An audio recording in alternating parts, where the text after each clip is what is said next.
আল্লাহ তাআলা সূরা ইউনূসে বলেন, ইযা জাআ আজালুহুম ফালা ইস্তাখিরুনা সাআতান ওয়ালা ইস্তাকদিমুন।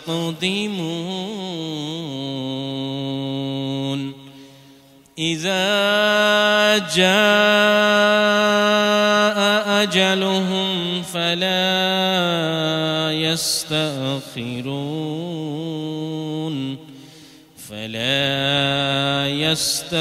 ইস্তাখিরুনা সাআতান ওয়ালা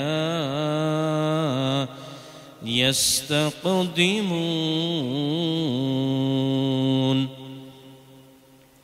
আল্লাহ তাআলা রব্বুল আলামিন তার হাবিবকে বলে দেন যে, হে রসূল, আপনি আপনার বান্দাদেরকে, আমার বান্দাদেরকে আপনি বলে দেন, দুনিয়ার জিন্দেগিটা তুমি ইচ্ছা মতো যেভাবে ইচ্ছা কাটাও না বাবা।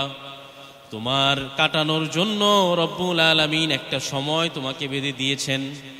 দেখবেন দুনিয়ার জিন্দেগিতে কেউ রাত 2টায় মারা যায়, কেউ রাত 3টায় মারা যায়, কেউ সকাল 5টায় মারা যায়, কেউ ভোর 4টায় মারা যায়।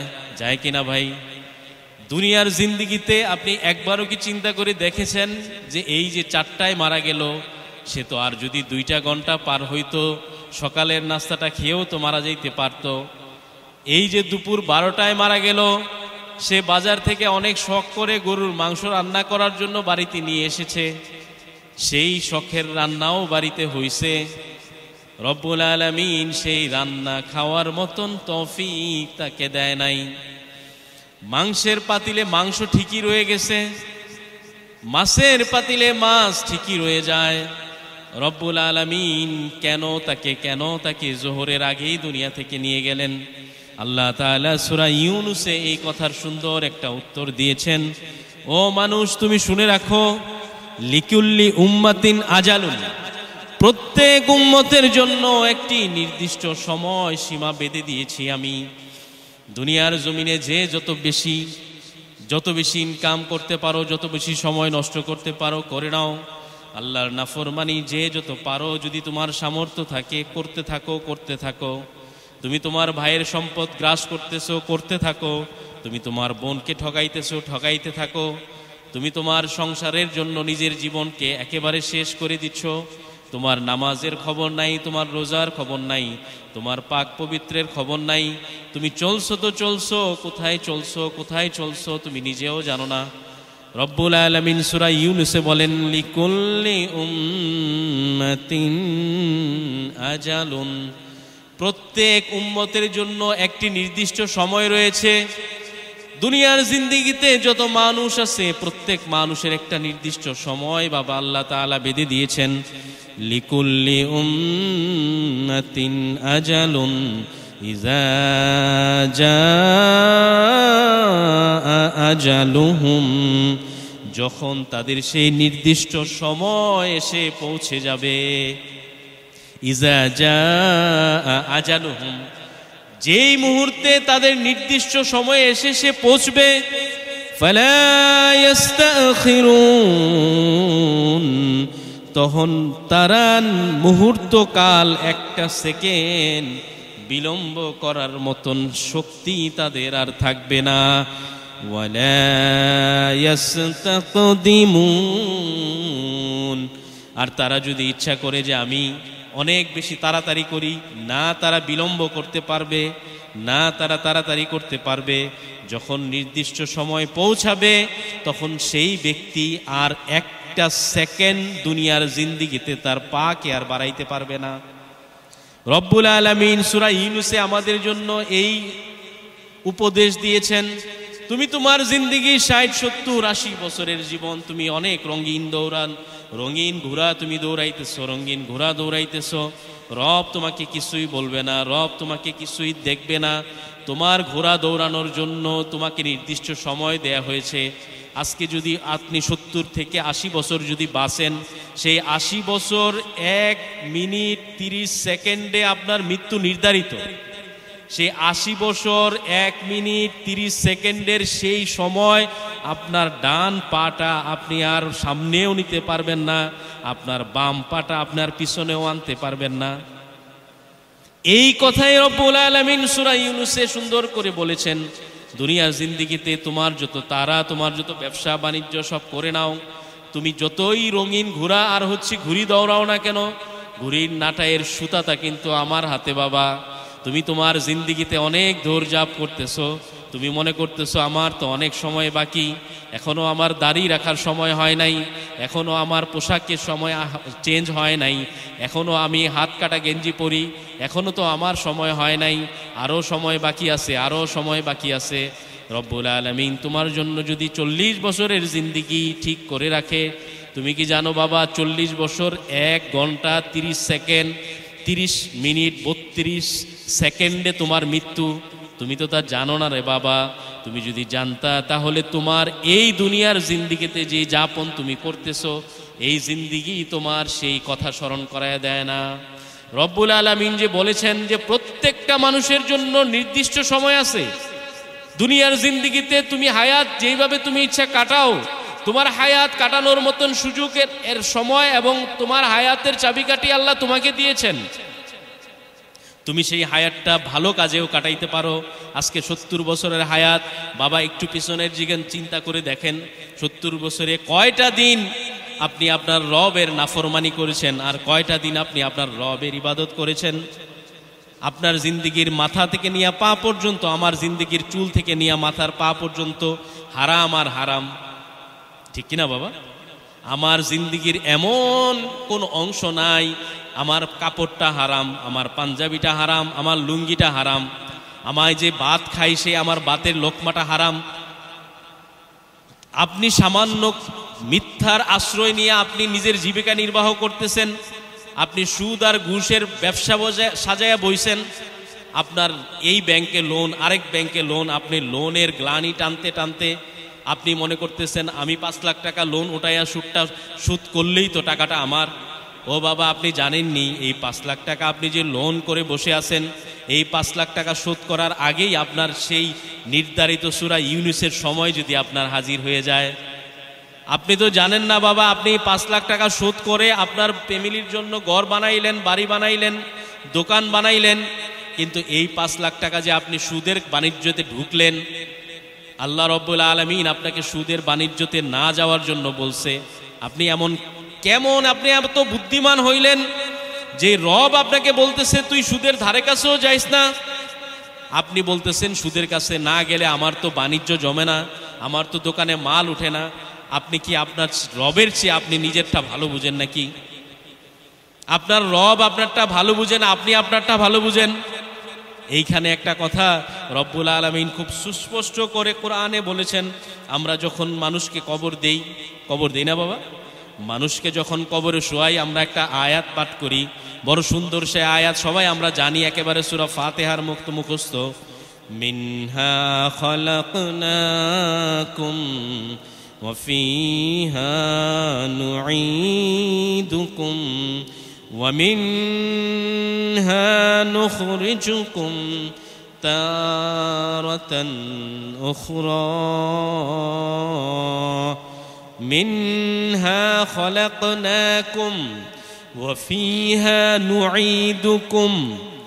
মাটি থেকেই আমি তোমাদেরকে সৃষ্টি করেছি। বান্দা, তুমি তো অনেক বড় হয়ে গেছো, তুমি তো মনে করতেছো যে আমি তো বুড়া হয়ে গেছি, এলাকার মাতবর গোছের লোক আমি, আমার মতন শক্তিশালী লোক আর এই জমিনে আর কে আছে? আমি যদি 2-4টা মিথ্যা কথা বলি, 2-4 জনরে আমি যদি খারাপ পথে ডাকি, 2-4টা সিগারেট যদি আমি টাইনাই নেই, আমাকে বাধা দেওয়ার মতন কে আছে? তুমি কি জানোনি তোমার রব সূরা তাহাতে তোমাকে একটা কথা বলে দিছে, মিনহা খালাকনাকুম। এই মাটি, যেই মাটিতে তুমি ফসল ফলাও, রব্বুল আলামিন স্পষ্ট করে বলতেছেন, বান্দা তুমি কি জানো মিনহা খালাকনাকুম, আমি এই মাটি থেকেই তোমাকে বানাইছি, ওয়া ফিহা নুঈদুকুম, আবার মাটিতেই আমি তোমাকে ফিরায় নিব। এই একটা আয়াতই মানুষের হেদায়েতের জন্য যথেষ্ট। তুমি কি জানো নি বাবা তোমাকে কোত্থেকে বানাইছে তোমার মালিক? মিনহা খলাকনাকুম। তুমি মনে করতেছো তোমার হাত পা বড় হয়ে গেছে, তুমি বড় নেতা হয়ে গেছো, তুমি হাজী সাহেব হয়ে গেছো, চৌধুরী সাহেব হয়ে গেছো, তুমি অনেক কিছু জানো, তুমি এলাকার অনেক কিছু প্রভাবশালী। কিন্তু রব তোমাকে তোমার আঙ্গুল, তোমার চোখের ইশারা, তোমার হাতের ইশারা সব কিছুই তো রব বুঝে কিনা? তোমার রব, তোমার মালিক তোমাকে চিনে জানে কোত্থেকে তোমাকে বানাইছে। সেই জন্য রব বলতেছে, বান্দা জানোস নি আমি কিন্তু তোকে আগুন থেকে বানাই নাই, আমি তোকে আসমানের হাওয়া থেকে বানাই নাই। মিনহা খলাকনাকুম, ও বান্দা আমি তোকে মাটি থেকে বানাইছি। ওয়াফিহা নুঈদুকুম, আবার সেই মাটিতেই তোকে ফিরায় নেওয়া হবে। ওয়ামিনহা নুখরিজুকুম তারাতান উখরা। শুধু মাটিতে ফিরাইয়ে নিব না, রব্বুল আলামিন তারপরে আরেকটা কথা বলতেছেন, এবং মাটি থেকেই তোমাদেরকে পুনরায় বের করে আনব। এইখানে তিনটা বিষয় চিন্তা করার বিষয়। রব্বুল আলামিন প্রথমে মাটি থেকে বানাইলেন, তারপরে আবার মাটিতে ফিরায় নিবেন, তারপরে আবার মাটি থেকেই আমাদেরকে পুনরায় জীবিত করবেন। এমন কোন রব আছে আপনার একটা আঙ্গুলের ফিঙ্গারপ্রিন্ট আপনার অন্য আরেকটা আঙ্গুলের সাথে মিশে না? আপনার কি একটু বিবেক বিবেচনা হয় না বাবা, যে রব এই সমস্ত কিছু ছিন্ন বিচ্ছিন্ন হওয়ার পর আমার সামনে যখন মৃত্যুর ফেরেশতা আজরাইল আসবে, আমার কাছে কি অনুমতি চাইবে কিনা যে আমি আপনার জান কবজ করতে চাই? কিন্তু একজনের কাছে অনুমতি চাইছিল, আপনি তো সেই মানুষটারেও চিনেন না। এই দুনিয়ার জিন্দেগিতে সমস্ত মানুষের কাছে আজরাইল যখন আসে, তখন কারো কাছে কোনো অনুমতি নেওয়ার প্রয়োজন হয় না।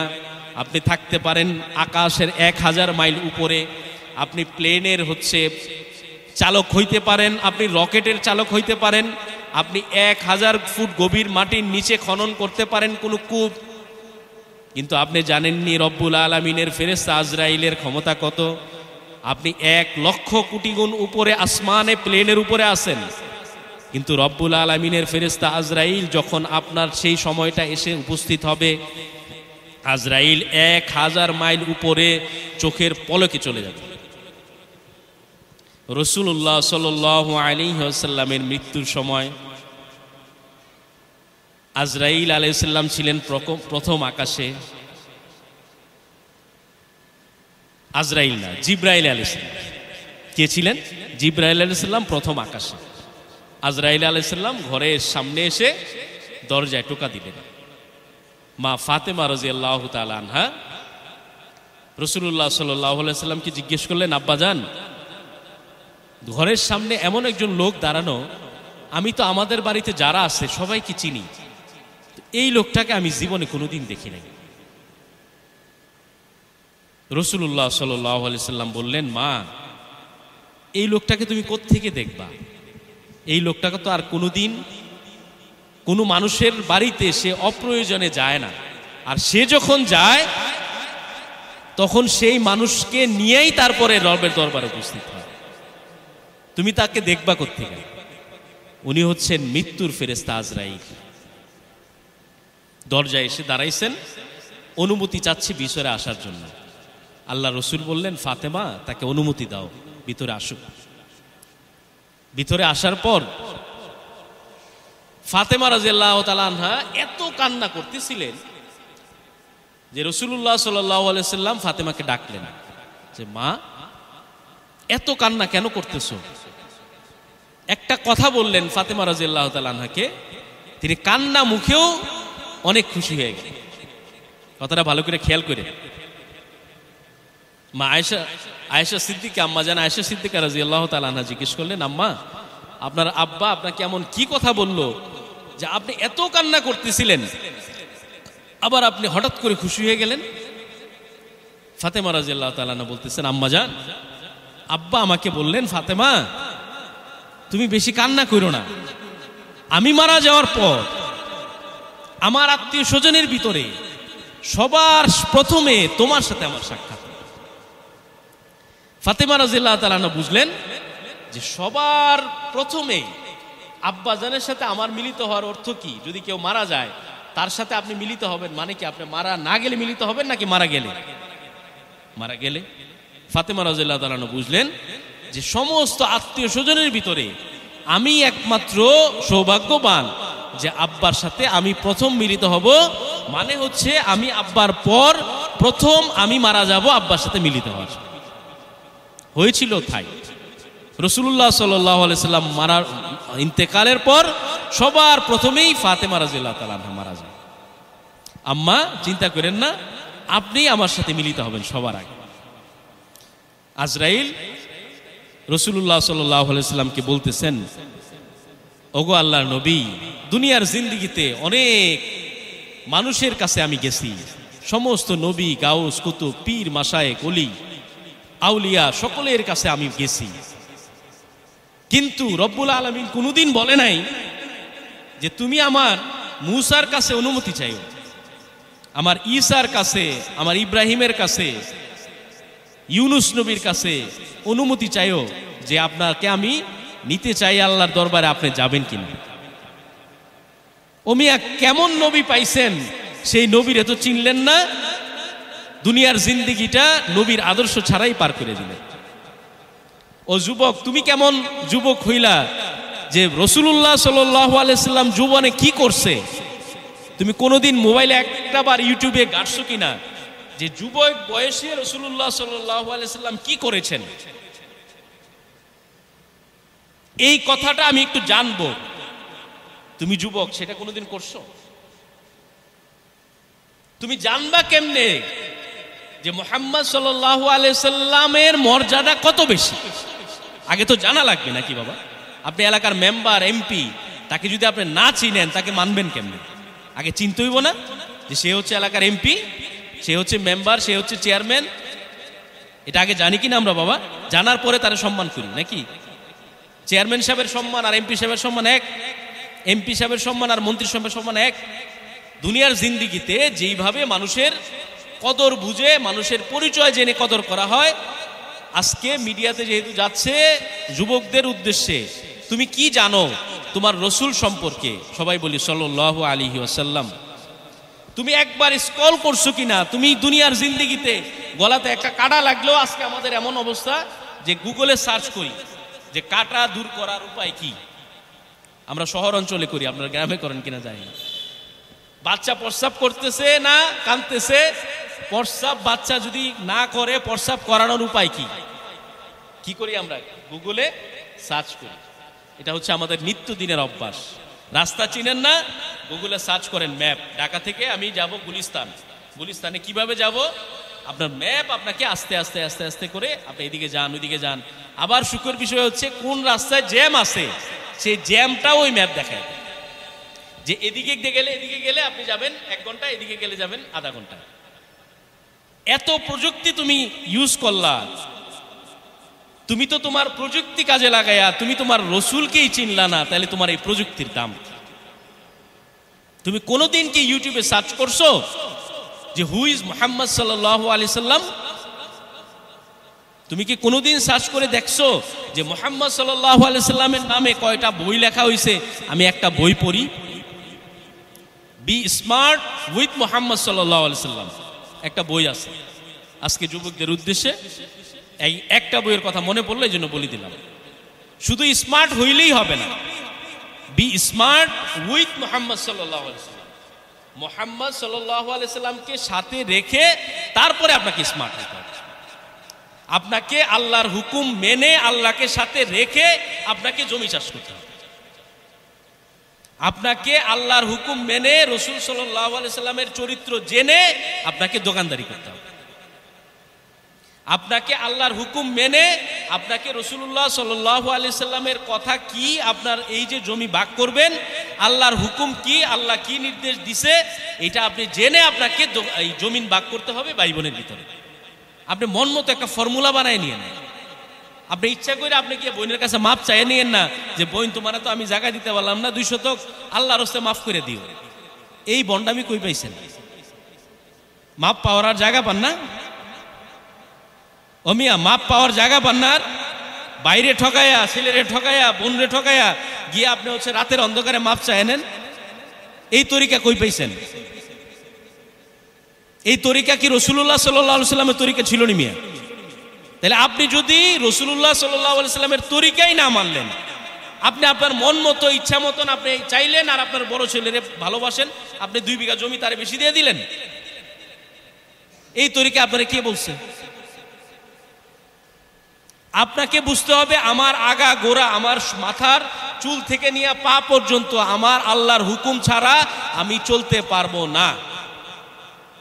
আমার ভাই আমার সাথে থাকুক আর না থাকুক, আমার বোন আমার সাথে থাকুক আর না থাকুক, আমার সন্তান আমাকে দেখুক আর না দেখুক, ও মিয়া শুধু একটা জায়গায় আপনি অটল থাকেন। আপনি যেখানে ঠকবেন ইমাম সাহেব এসে জিজ্ঞেস করবেন, হুজুর পারতেছি না, এই জায়গায় আল্লাহর হুকুম কি? একটা সূত্র শিখায়া যায় আজকে।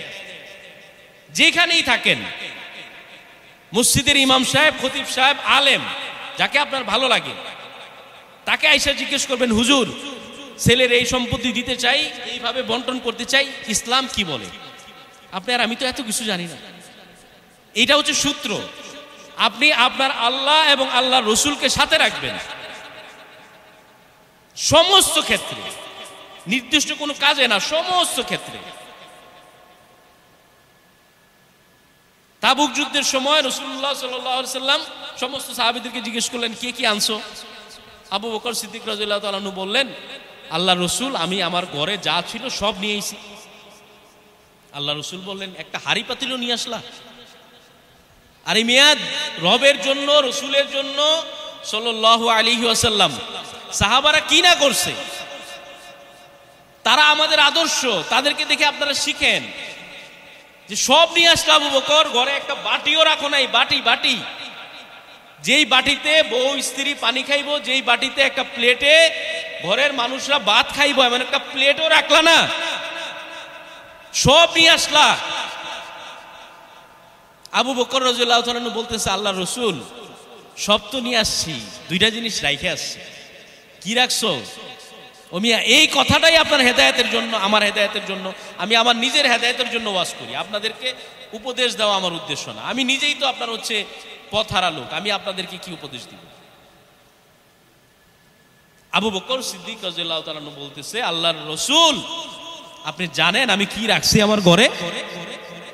ইসলামের জন্য যদিও আমার ঘরের সমস্ত কিছু নিয়ে আসছি, একটা হাড়ি, পাতিল, বাটি, লোটা যা ছিল, একটা চামিচ, সব নিয়ে আইছি, কিন্তু আমার ঘরে 2টা জিনিস রাইখে আইছি। কি রাখছো? আবকাইতু লাহুমুল্লাহ ওয়া রাসূলুহু। এই 2টা কথার জন্য এত ওয়াজ। এই সমস্ত ওয়াজের নির্যাস সেই 2টা কথা। কি করছো? ও রাসূল, দুনিয়ার জিন্দেগিতে আপনি ডাক দিছেন যুদ্ধের জন্য, যার যা আছে নিয়ে আসো। অনেক সাহাবী নিজের ঘরের অর্ধেক সম্পদ নিয়ে আসছে, অনেক সাহাবী সম্পদটাকে 3টা ভাগ করে একটা ভাগ নিয়ে আসছে, অনেক সাহাবী তার এত টাকা দান করছে, এত টাকা দান করছে, অনেক সাহাবী তার অনেক অংশ, অনেক কিছু দান করছে। কিন্তু রব্বুল আলামিনের দরবারে আপনি যুদ্ধের জন্য আপনি সাহায্য চাইছেন, আপনার দরবারে আমার ঘরের এমন কিছু নাই যে আমি আনি নাই। ঘরের লোটা, ঘরের একটা বাটি, ঘরের একটা পাতিল, ঘরের একটা প্লেট, তাও আমি নিয়ে আসছি। ও রাসূল, আপনি জিজ্ঞেস করতেছেন আবু বকর সব তো নিয়ে আসলা, তুমি যখন ঘরে ফিরে যাবা ঘরের মানুষদের জন্য কি রাখছো, কি রাখছো? তুমি যখন ঘরে ফিরে যাবা, তোমার তো ঘরের মানুষের কিছু খাবার দরকার, তোমার ঘরের মানুষের জন্য কিছু একটা দরকার, যেটা দিয়ে তারা ভরণ পোষণ করবে, যেটা দিয়ে তারা খাবে, যেটা দিয়ে তারা চলবে। আবু বকর সিদ্দিক রাদিয়াল্লাহু তাআলা আনহু রাসূলুল্লাহ সাল্লাল্লাহু আলাইহি ওয়াসাল্লামকে খুব সুন্দর একটা উত্তর দিয়েছেন। ও রাসূল, আপনি কি বলতেছেন যে আমি ঘরে কিছুই রাখি নাই? না না না, আমি আবু বকর আপনার দরবারে ইসলামের জন্য আমি সব তো নিয়ে আসছি, আমি আমার ঘরের যা ছিল সব তো নিয়ে আসছি, কিন্তু আল্লাহ রসুল আপনি জানেননি আমি 2টা জিনিস আমার ঘরে রেখে আসছি। 2টা জিনিস কি? সেই 2টা জিনিস হচ্ছে আবকাইতু লাহুমুল্লাহ, আমি আমার ঘরওয়ালাদের জন্য আমি আমার আল্লাহকে রেখে আসছি। আবকাইতু লাহুমুল্লাহ, শুধু আল্লাহকে রাখিয়াই আমি ক্ষান্ত হই নাই, আমি আমার ঘরওয়ালাদের জন্য শুধু আমার রবকেই রাখি নাই, আরো কি রাখছি জানেননি? আরো রাখছি ওয়া রাসূলুহু, আল্লাহ এবং আল্লাহর রসুলকে আমি আমার ঘরে রাইখে আইছি। সুবহানাল্লাহ, আস্তে কইর। এই হচ্ছে বিষয়। আপনি যদি আপনার সমস্ত কিছুতে আপনি যদি আল্লাহ এবং আল্লাহর রসুলকে আপনার দিক নির্দেশনা, ওয়ামান ইয়াতাওয়াক্কাল আলাল্লাহ ফাহুয়া হাসবু, খুব শক্তিশালী 2-3টা আয়াত আপনাদেরকে শোনায়া যায়। ওয়ামান ইয়াতাওয়াক্কাল আলাল্লাহ, যে ভরসা করে শুধু আল্লাহর উপরে, ফাহুয়া হাসবু, তিনি তার জন্য যথেষ্ট। তাও ফাহুয়া হাসবু শব্দের অর্থ এনাফ, আর কোনো কিছুই আর কাউরেই দরকার নেই। কালকে মসজিদের সামনে এক লোক বলতেছে যে হোক সে কালকে না পরশু দিন, আমার সব কিছু বেরাজ হোক, আমি আল্লাহ আল্লাহ রসুলের সন্তুষ্ট করছি। এক ভাই মসজিদের সামনে বলতেছে আমি নামাজ পড়লাম, ঈশার নামাজ। এই কথাটা কতটা পাওয়ারফুল জানেননি মিয়া? আপনি আছেন আপনার টেনশনে, আপনার ছেলে আপনারে খাওয়াইব না খাওয়াইব বিরাকালে, আরে আপনি আপনার আল্লাহ আল্লাহ রসুলকে আপনার জন্য রাইখা দেখেনই না। দরকার নাই তো আপনার ছেলে আপনাকে বুড়া বয়সে খাওয়ানো না খাওয়াইলো, আপনার মেয়ে আপনারে দেখবো কিনা আমি এই চিন্তা করেন। আপনি রাখেন আপনার রবকে, আপনার রসুলকে আপনার সমস্ত কিছুতে। ওয়াকাফা বিল্লাহি ওয়ালিয়াও ওয়াকাফা বিল্লাহি নাসিরা, পাওয়ারফুল কয়েকটা আয়াত বলতেছিলাম। একমাত্র অভিভাবক হিসাবে আল্লাহই যথেষ্ট, আর অভিভাবক সাহায্যকারী হিসাবে আল্লাহই যথেষ্ট। তা আপনি কিসের এত ভয় করেন? আপনার কিসের ভয়? আপনার ভয়টা কিসের? একমাত্র আজকের আলোচনার মূল নির্যাস আল্লাহ এবং আল্লাহ রসুলকে আপনার সবকিছুর সাথে রাখা, সবকিছুর সাথে রাখা। আপনি বাথরুমে যাবেন, রসুলের সুন্নত। আপনি খাবার খাইতে যাবেন, আপনি চাকরি করতেছেন, সুন্নত কি? সবকিছুতে আছে। আপনি শুধু আপনার মাইন্ডটাকে একটু ঘুরান, আপনার দিমাগটা এলোমেলো ভাবে ঘুরতেছিল, এখন আপনি ফিক্সড করেন আপনার ডেস্টিনেশন। আপনাকে সৌদি আরব যেতে হইলে আপনাকে টিকিট কাটতে হবে ইতিহাদ এয়ারওয়েজে। সব কিছু নিয়ে দুনিয়াতে কনফিউশন আছে। About your son there is confusion, about your job there is confusion, about your society there is a confusion, about your life there is more confusion. But one thing, only one thing, there is no confusion, no doubt about this thing, that is that. There is no confusion about that. আপনার মৃত্যু যে হবে এই বিষয়ে কারো কোনো দ্বিমত নাই। আসেনি একজন কাফের খ্রিস্টান, এই জন্য সুন্দর একটা কথা, there is no confusion about death. আপনাকে যে মরতে হবে এই বিষয়ে কারো কোনো দ্বিমত নাই। তাহলে সেই আয়াতের কথা আপনি ঘুরতে থাকেন, আপনি চলতে থাকেন, ঘুরেন, আপনি চলতে থাকেন, চলতে থাকেন। সুলাইমান আলাইহিস সালামের এই কথাটা বলে শেষ করব। একজন মন্ত্রী ছিল, সে বসা, দুইজন একসাথে। এখন আজরাইল আলাইহিস সালাম আসছে, সুলাইমান আলাইহিস সালাম তো চিনছে যে আজরাইল। মন্ত্রী সেই আজরাইলকে দেখেই সে অন্য রূপে আসছে। মন্ত্রী বলতেছে যে সুলাইমান আলাইহিস সালাম, আমার তো ওই লোকটাকে দেখে ভয় করতেছে, লোকটা কে? ওই লোকটা যখন চলে গেল, সুলাইমান আলাইহিস সালাম বলল যে উনি তো হচ্ছে আজরাইল, ওনারা দেখলে তো ভয় লাগবেই। কয় সুলাইমান আলাইহিস সালাম, আমার তো ভয় লাগতেছে, বাতাসকে আপনি হুকুম দেন, বাতাস যেন আমাকে উড়ায় নির্জন একটা দ্বীপে নিয়ে যায়। সুলাইমান আলাইহিস সালামের কথা বাতাস শুনতো কিনা? সেই বাতাসকে হুকুম দেওয়া হইলো, বাতাস তাকে দৌড়াইতে দৌড়াইতে 1000 মাইল উপরে নিয়ে গেল, 1000 মাইল দূরে নিয়ে একটা নির্জন একটা দ্বীপে তাকে ফালাইল। পরের দিন আজরাইল আলাইহিস সালাম আবার আসছে সুলাইমান আলাইহিস সালামের দরবারে। কি ব্যাপার আজরাইল, তুমি আমার মন্ত্রী, তো আমাকে, আমার তো মন্ত্রী, সে তো তোমাকে দেখে ভয় পাইছে। যে আল্লাহর নবী, আমি কনফিউশনে ছিলাম যে আপনার পাশে যে এই লোকটা বসা, কথাটা খেয়াল করে শুনেন, এই লোকটার মৃত্যু আমার কাছে লেখা যে এই লোকটা মারা যাবে দুপুরে এতটা সময়, এত টাইমে, এত মিনিটে, এত সেকেন্ডে। ধরেন এটা হচ্ছে মানিকনগর, সে মারা যাবে হচ্ছে চট্টগ্রামের পাহাড়তলী এলাকার নির্জন একটা পাহাড়ে। কথা খেয়াল করে আমি আশ্চর্য হইলাম যে আমি আপনার দরবারে এসে দেখতেছি সকালবেলা সে আপনার পাশে বসা। আমি আজরাইল চিন্তা করতেছি যে এই লোকের মৃত্যু হবে হচ্ছে কয়েক হাজার মাইল দূরে, এই লোক এত অল্প সময় এখানে যাইব কেন? আমি এটা দেখে আমি তার দিকে তাকায় আসি, আশ্চর্য নয় যে এই লোকটা এখানে কি করে। আমার কাছে যে নোট আছে, আজরাইলের কাছে নোট থাকে না, 40 দিন আগে আপনার নোট আজরাইলের হাতে যায়, অমুক এলাকার, এই যে আমার কি বলে ভাইয়ের নাম, আমার নাম, যে 40 দিন পরে হি উইল ডাই, তার এই লিস্ট তোমার কাছে দেওয়া হইল। আজরাইল সেই লিস্ট দেখে দেখে কাজ করে। আমি আশ্চর্য হইলাম এই লোক এইখানে কি করে।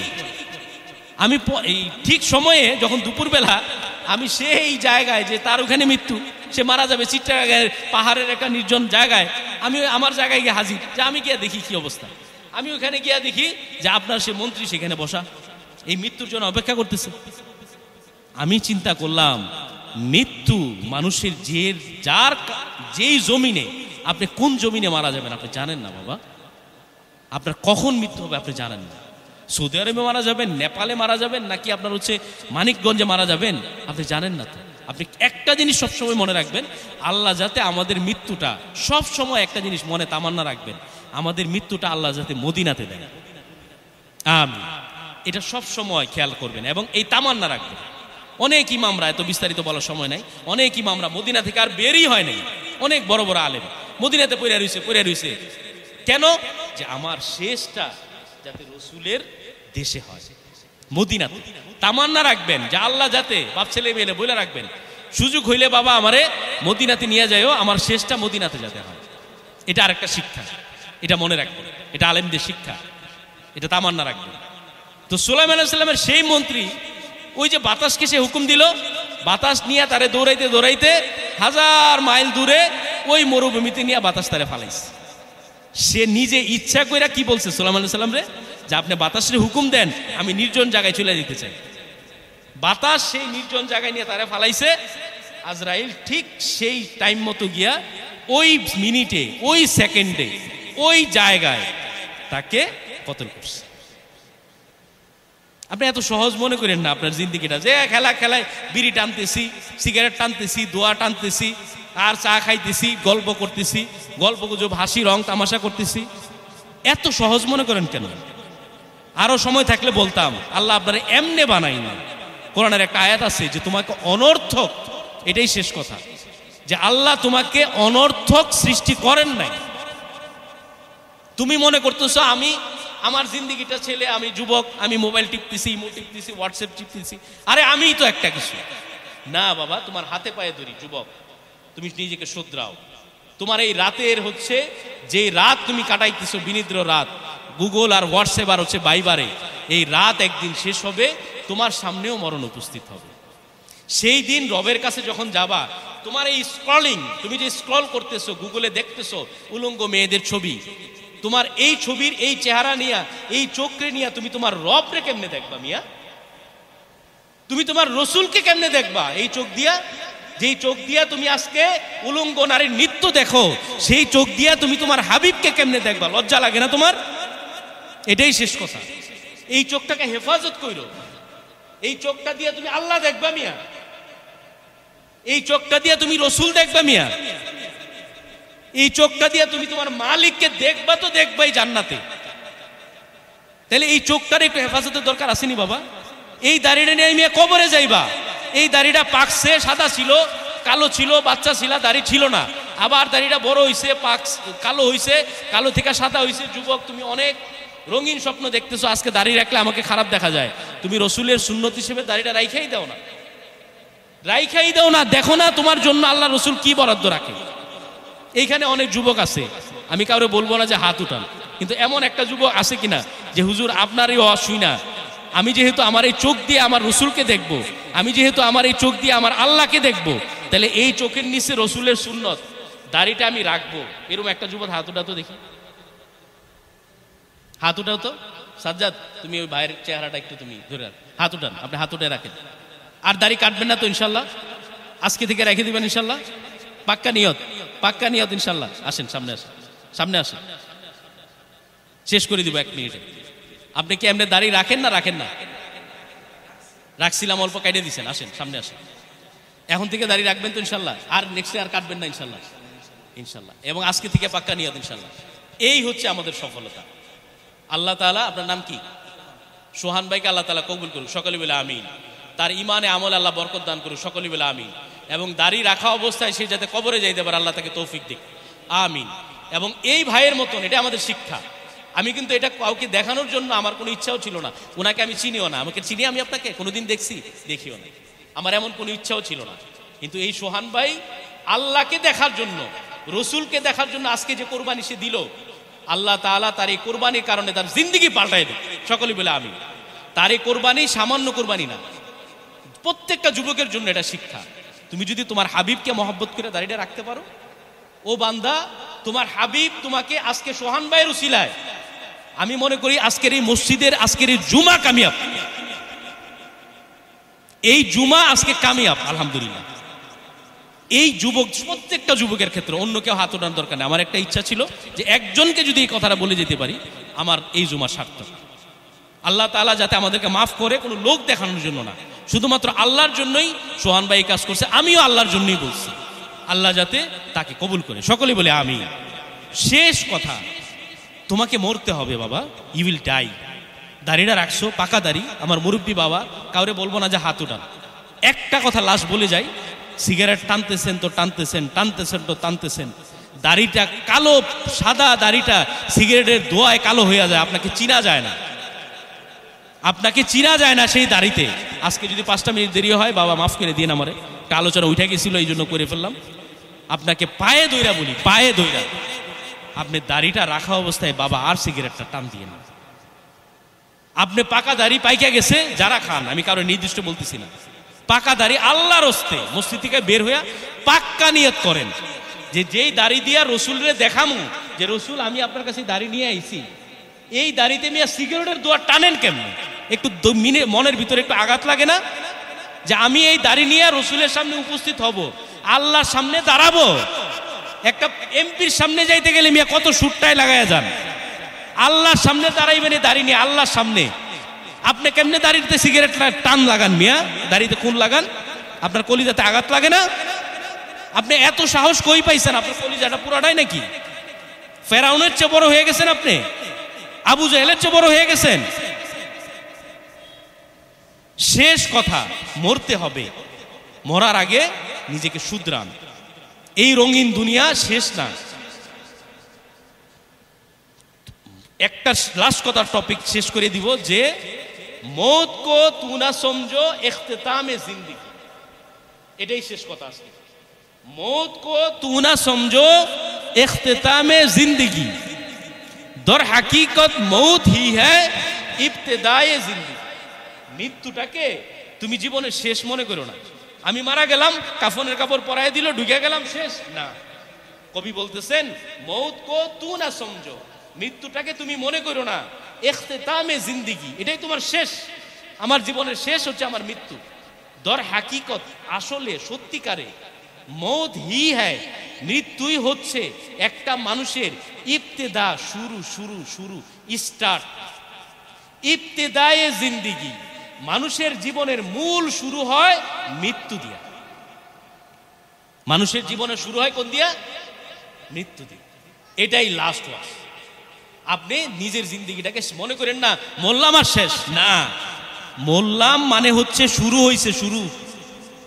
আসল জীবনের শুরু হইছে মরণের দরজা। যা কথা বললাম প্রথমে আমাকে, এবং আজকে আমি খুবই প্লিজড যে আমার এই যে সোহান ভাই আজকে দাড়ি রাখার ব্যাপারে প্রমিস করছে। আল্লাহর কাছে এই সিনারিটা ভিডিও হইতেছে না, সাজ্জাদও ভিডিও করতেছে, আল্লাহ তো ভিডিও করতেছে, এই সিনারিটা নিয়ে আল্লাহর কাছে আমরা হাজির হব যে কিছুই পারি নাই, একটা মানুষ তোমার রসুলের সুন্নত রাখছে, এর উসিলায় আমাদেরকেও মাফ করো, আরো হাজারো কোটি মানুষকে মাফ করো। বলতে পারবেন না ইনশাল্লাহ? আল্লাহ তাআলা আমাদেরকে